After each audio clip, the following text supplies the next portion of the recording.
Back नाज़रीन, clinic online में दोबारा खुश आमदीद कहता हूँ। आज हम बात करने की कोशिश कर रहे हैं डेंगू फीवर के हवाले से, और हमारी दुआ है, हमारी ख्वाहिशात हैं कि अल्लाह ताला इस साल कोई डेंगू फीवर से मुब्तला होकर जो है सफ़र ना करे। मैं बात कर रहा हूँ इंग्लिश वाले सफ़र की, ठीक है ना।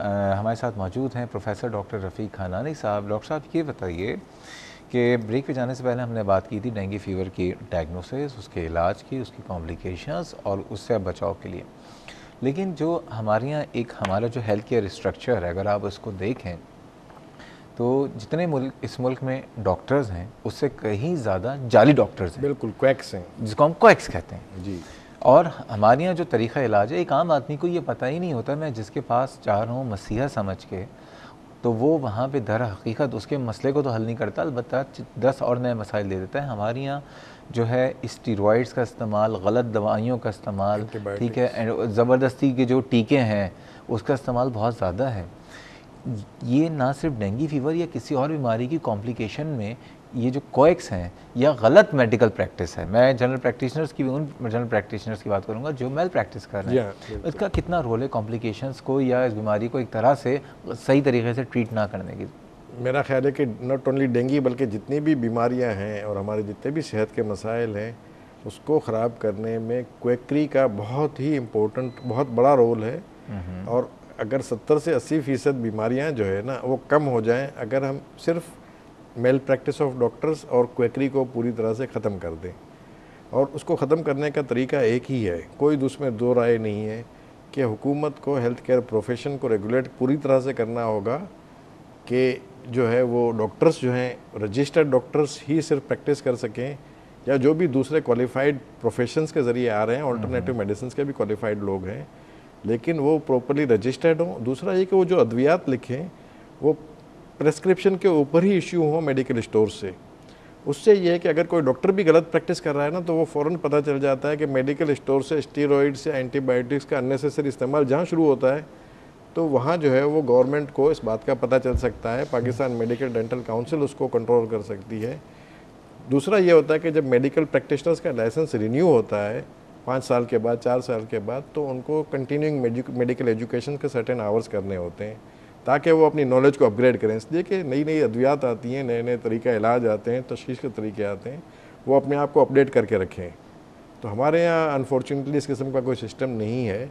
अगर हमें अपनी कौम की सेहत को इम्प्रूव करना है तो हेल्थ केयर प्रोफेशन को अच्छी तरह से रेगुलेट करना ज़रूरी है। डॉक्टर साहब, ये बताइए कि हमारे यहाँ अगर आप देखें क्लिनिक्स में, क्योंकि हमारी यहाँ महंगाई है, लोग चाहते हैं कि जहाँ जा रहे हैं वहाँ पे दवाएँ भी मिल जाएँ, लेकिन जो दवाइयाँ नीली पीली हरी सफ़ेद जो गोलियाँ और शरबतें मिल रही होते हैं, अगर आप जाके देखें तो 100 रुपये में हज़ार गोलियों के डब्बे मिल जाते हैं। मतलब मैं दवाओं के नाम नहीं लेना चाहूँगा, लेकिन आपको पता है कि बहुत सी इसमें ऐसी दवाएं हैं जो कि शायद अननेसेसरी देना से डिज़ीज़ कॉम्प्लिकेट कर जाएगी। बिल्कुल। आपने एक तरफ एक बात की कि प्रिस्क्रिप्शन, लेकिन जो हमारे यहाँ जो क्लिनिक्स का सिस्टम है, और इसमें पता नहीं क्यों मेरे ख्याल में डिबेट करते हुए लोग शर्माते हैं, शायद मेडिकल प्रोफेशन भी लोग शर्माते हैं कि जो हमारे यहाँ फैमिली फिजिशियंस भी कुछ ऐसे हैं ज़्यादातर जो कि दवाइयाँ अपनी तरफ से जो दे रहे होते हैं, डिस्पेंस कर रहे होते हैं, क्या वो दवाइयाँ सेफ़ हैं देना? नहीं, बिल्कुल इतना सेफ़ नहीं है, क्योंकि आपको पता ही नहीं है कि उसकी क्वालिटी क्या है ना। कम से कम जो पैक्ड मेडिसिन होती हैं तो उसमें कोई कंपनी का प्रॉपर नाम होता है, उसकी आइडेंटिफिकेशन होती है, तो आप उसकी क्वालिटी को थोड़ा बहुत तो ट्रैक कर सकते हैं। लेकिन जो बिल्कुल लूज अद्वियात होती हैं तो उसमें तो ये करना बड़ा मुश्किल होता है, बल्कि नामुमकिन होता है ना। तो क्या सजेस्ट करेंगे आप इस वक्त मिनिस्ट्री ऑफ हेल्थ को या इससे रिलेटेड जितने भी इदारे हैं कि जो लूज़ में जो अद्वियात मिल रही हैं, डब्बों में मिल जाती हैं और बस वो डिस्पेंस करके डिस्पेंसर दे देता है डॉक्टर के प्रिस्क्रिप्शन पे, इसके लिए क्या होना चाहिए? देखें, इसको फार्मास्यूटिकल इंडस्ट्री को काफ़ी हद तक पाकिस्तान में रेगुलेट किया जा रहा है, लेकिन उसको क्लिनिकल डिस्पेंसिंग मेडिसिन पे भी इसको एक्सपेंड करना चाहिए। और देखें, बड़े डब्बों में भी बल्क पैकिंग में जो अद्वियात आती हैं कोई ज़रूरी नहीं को ख़राब हो।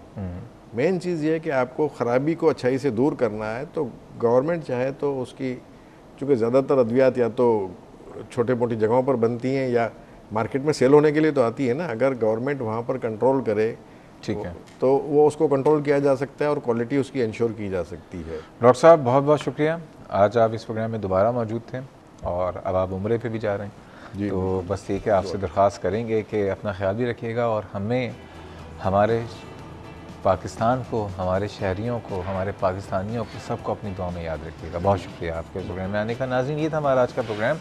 कोशिश ये की कि डेंगू फीवर, इससे रिलेटेड जो गलत हमारे जो बिलीव्स थे उसको भी सही करें और किस तरह से डेंगू फीवर पे हम काबू पाएँ, इस हवाले से मैं तमाम जितनी भी हुकूमत हैं, चाहे वो फेडरल गवर्नमेंट हो, प्रोविंशियल गवर्नमेंट हो, सबसे कहूँगा कि सियासत को बालाए ताक रखते हुए आपस में मिल के एक दूसरे का साथ दीजिए और जो हमारे पाकिस्तान में जो एक्सपर्ट्स हैं, प्लीज़ आप उनको इनवाइट कीजिए, वो मसले का हल बहुत अच्छी तरह से निकाल देंगे। और एक बात कहूँगा, सफाई निस्फ़ ईमान है। हम सबको कोशिश ये करनी चाहिए कि ना सिर्फ अपने घर बल्कि अपने इर्द गिर्द जो हमारा पड़ोस है, हमारी जो सड़कें हैं, उन सबको भी साफ़ रखें ताकि हम मच्छरों से निजात पाएँ। एनीवेज़, ये था हमारा प्रोग्राम और इससे मुतालिक कोई भी फ़ीडबैक हो, कोई भी आपकी डिमांड हो, आप ईमेल कर सकते हैं cliniconline@health-tv.tv या फेसबुक पे जाके क्लिनिक ऑनलाइन की साइट पे हमें आगाह कर सकते हैं। अपना बहुत ख्याल रखिएगा। अपने मेज़बान को इजाज़त दीजिए। अल्लाह हाफ़िज़।